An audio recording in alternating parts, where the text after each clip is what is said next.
Attention hunters, and we continue with Thunderbolt Overload Bing. First thing on the list is a new slate setup. Rare slate with max spell burst and focus blessing.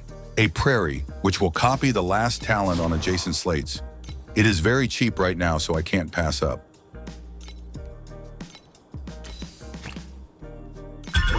And new Fallen Starlight with a good additional damage mod to copy.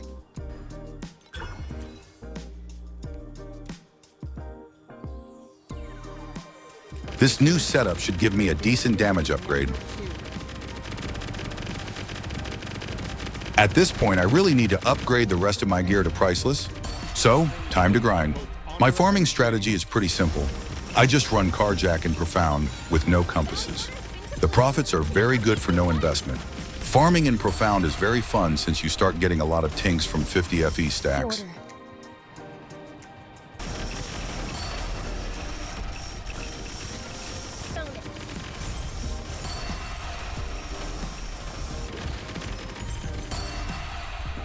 Also, Carjack starts giving small jackpots in the form of expansion mods. They are always in demand by people gambling to get advanced sequences. Not to mention the occasional astronomical bounty. There is no better strategy to farm raw FE. Okay, time to get some new rings. At this point in the season, it is easy to find very good items for cheap, so I won't bother with crafting. This ring is perfect. Focus Blessing, Elemental Penetration, and Block Chance.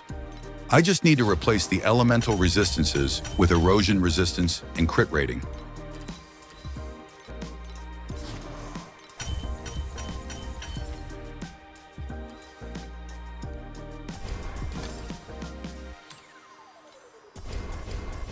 Perfect. Second ring, pretty much the same as the first one, along with a Focus Blessing Dream Affix. I'll probably have to get some erosion res on it later down the line though. Those rings bring me to a very comfortable block chance. Now let's see if those upgrades did something to increase my damage. Wow, I definitely didn't expect this. Wait, I realized that I still have split projectile support equipped. It does nothing now that I have a lot of projectile split on my gear, so let's swap it out for overload. Please select the calibration intensity for invincibility number 2. Well, that was an easy damage upgrade. Oh, is that a chance at an eternity I see on the ground? Never mind, I got scammed. Well, after some further studies, I can safely say that I won't open one ever again. Thankfully, Carjack still has my back.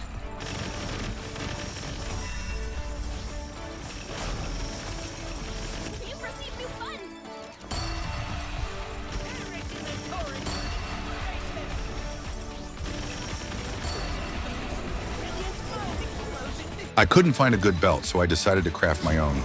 I used an energy shield base with slow and weaken immune base affix. Then I want energy shield, block chance, double damage, and erosion resistance. The other affixes don't matter as much. And finally, I add bunch for the +1 to focus blessings and the additional damage. Ideally, I would like an eternity in this slot, but this will do nicely. Now that I have priceless gear in every slot, I can start getting all the important affixes to T0 and swap some affixes for the optimal damage.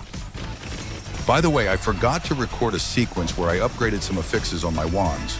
Nothing really happened, except I burned through a lot of FE trying to get T0 spell burst damage on both wands.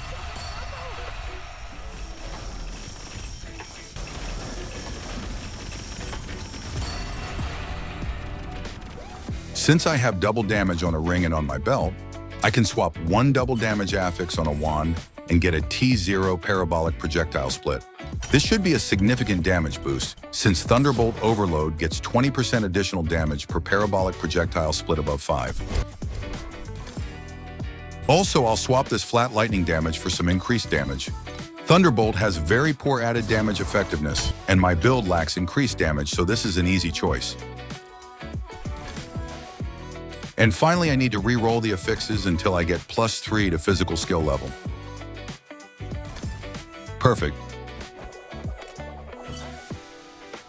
I have a lot of crit damage on my gear, so I can swap the crit damage suffix on my chest piece and replace it with T0 cold infiltration. It comes with increased effect, which is huge.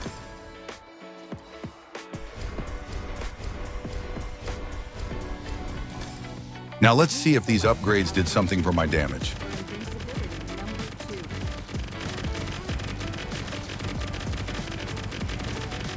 And I reached dummy cap. I know that the true damage cap is at 15 trillion, but 5 trillion is enough damage for me at the moment. Keep in mind that this is single target damage, as projectiles will be split between all enemies on screen, which will result in significantly lower effective damage in most cases. This is the main downside of this skill and why I don't know if I would recommend this build. At this point, I feel that it is time to invest in my survivability. I am tired of dying every few maps, which you can see by me still being level 95. For this build, I decided to go with two main defensive layers, capped block chance and block ratio, and tainted flesh with increased maximum erosion resistance. Along with a decent energy shield pool, this should be enough to feel somewhat safe in most content. By the way, I'm sorry for showing only Carjack footage. The truth is that this strategy is too profitable for me to pass up.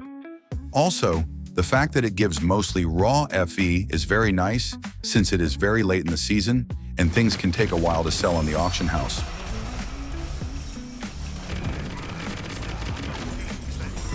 Oh, my favorite necklace. Too bad it's worth nothing at this point. New dual Kismets, Iron Wall. This will increase my block ratio by 30% at the cost of 30% attack block chance. Kismet's function just like tattoos from PoE, just on the pack spirit page instead of the skill tree. And with this, my block ratio is now capped at 60%.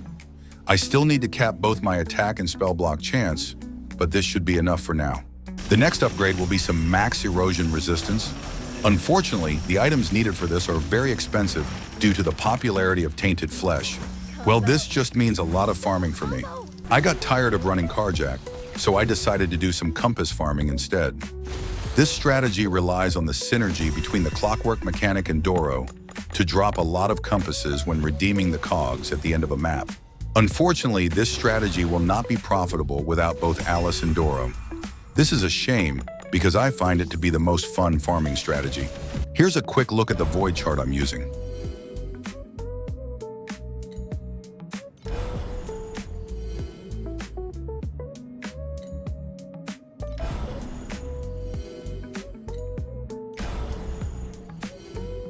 And here are the compasses I'm using. Some compasses can be very expensive, so with the right filter, you get a lot of tinks. This is the best feeling.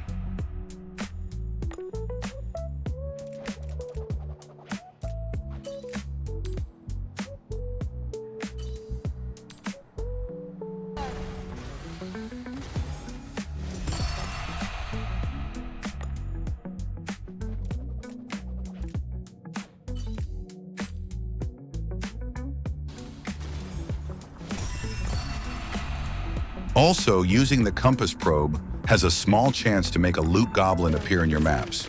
Chasing them down for compasses is always a good time. This is a supreme stylish savior! And this is how I gathered most of the currency I needed for the next upgrades. I need 3 star trails. These Kismets give 45% increased effect of microfates on the same pack branch. Then 6 microfates with max erosion resistance. And finally an undetermined fate with at least 1 medium slot.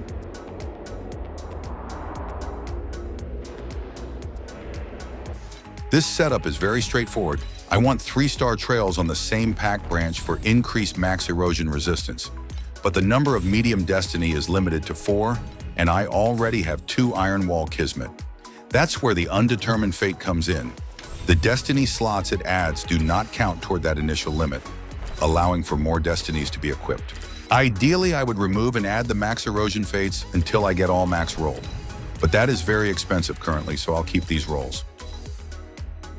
And with that, I have 81% max erosion resistance. Now I need to get my actual erosion resistance up to that value. First, I'll swap the double damage affix on my ring to erosion resistance. At the same time, I'll swap the energy shield to elemental penetration. This way I shouldn't lose any damage. And here's the new ring. I'll also use 2 microfates with erosion resistance. With this, my erosion resistance is now capped. 2 new hero memories to cap my block chance. Now I should have some decent survivability. There are still a lot of upgrades I can make to bring the build to the absolute peak. I can finish upgrading all affixes to T0, swap aura effect on my chest for chance to avoid elemental ailments, add good base affixes to all of my gear. Not to talk about the Thunderbolt Overload supports, which I have not played around with. I could also upgrade my whole Divinity Slate setup and gain a lot of damage. And of course, add advanced sequences to my wands. But the holiday season is approaching, and I won't have enough time for all of these objectives. And so, this series with Thunderbolt Bing is coming to an end. Overall, I enjoyed playing this build. It is fun to play, and the damage is pretty good too. It got a lot more comfortable once I fixed my survivability though, which makes me want to try a truly tanky build for my next series. Anyway, I hope you enjoyed watching this series as much as I enjoyed making it. As always, take care, and I'll see you in the next video.